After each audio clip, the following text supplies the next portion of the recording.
Hey guys, this is Ansi Kingston here. எல்லாரும் எப்படி இருக்கீங்க? நல்லா இருக்கீங்களா? எல்லாரும் நல்லா இருக்கீங்கன்னு நினைக்கிறேன்.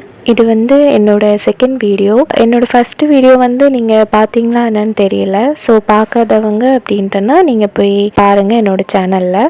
அண்ட் அந்த வீடியோவில் நான் என்ன பண்ணியிருந்தேன்னா ஸ்டிக்கி நோட்ஸ் வந்து நான் பண்ணியிருந்தேன். இன்றைக்கி எனக்கு என்ன பண்ண தோணுச்சு அப்படின்னா ஜேர்னல் ஸ்டிக்கர் இருக்கு இல்லையா, அந்த மாதிரி ஸ்டிக்கர் வந்து ஹேண்ட்மேடாக பண்ணி பார்க்கலாம் அப்படின்னு தோணுச்சு. ஸோ நான் அந்த மாதிரி ஸ்டிக்கர் பண்ணலாம் அப்படின்னு நினச்சிட்டு நான் பண்ணியிருக்கேன். அதுக்கு வந்து ஃபஸ்ட் நான் ஒரு A4 ஷீட் பேப்பர் எடுத்துக்கிட்டேன்.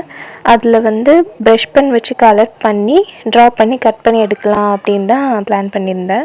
ஸோ ஃபஸ்ட்டு வந்து நான் க்ரீன் கலர் எடுத்துக்கிட்டேன். க்ரீன் கலரில் லீஃப் பேட்டர்ன் மாதிரி போடலாம் அப்படின்னு தோணுச்சு. ஸோ க்ரீன் கலரில் லீஃப் பேட்டர்ன் வரைஞ்சிக்கிட்டேன். செகண்டு வந்து ஆரஞ்சு கலர். இந்த மாதிரி கலர்ஃபுல்லாக இருந்தால் எனக்கு ரொம்பவே பிடிக்கும். அட்ராக்டிவாகவும் அழகாகவும் இருக்கும். ஸோ அந்த மாதிரி கொஞ்சம் கலர்ஃபுல்லாக வரைஞ்சி ஸ்டிக்கர்ஸ் வந்து மேக் பண்ணலாம் அப்படின்ட்டு பேட்டர்ன்ஸ் எல்லாமே நான் வரைஞ்சிக்கிட்டேன். இந்த மாதிரி ஜேர்னல் பண்ணுற ஐடியா இருக்கிறவங்க கண்டிப்பாக அதை ட்ரை பண்ணி பாருங்கள். ஏன்னா இது வந்து ரொம்பவே சிம்பிளாக பண்ணிடலாம். ஆக்சுவலி நம்ம கையில் இருக்கிற ஏதாச்சும் கலர்ஸ், ஸ்கெச்சஸ் அந்த மாதிரி இதை வச்சுட்டு ட்ரா பண்ணி கட் பண்ணி எடுத்துக்கலாம். இந்த ஸ்டிக்கர்ஸ் எல்லாமே நான் இப்போ ட்ரா பண்ணி எடுத்துக்கிட்டேன்.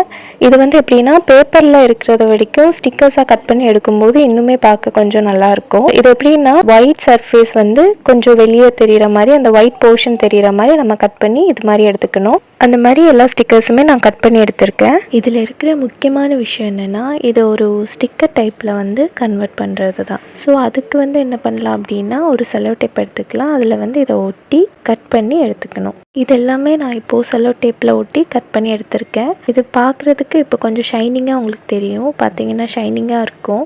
இந்த மாதிரி ஜேர்னலிங் ஸ்டிக்கர்ஸ் நீங்களே ஈஸியாக பண்ணிக்கலாம். இந்த மாதிரி கலர்ஃபுல்லாக இருந்தால் இன்னுமே ஜேர்னல்ஸ் எல்லாம் பார்க்குறதுக்கு கொஞ்சம் அட்ராக்டிவாக இருக்கும், அழகாக இருக்கும். ஸோ இந்த மாதிரி நீங்கள் ட்ரை பண்ணி பாருங்கள்.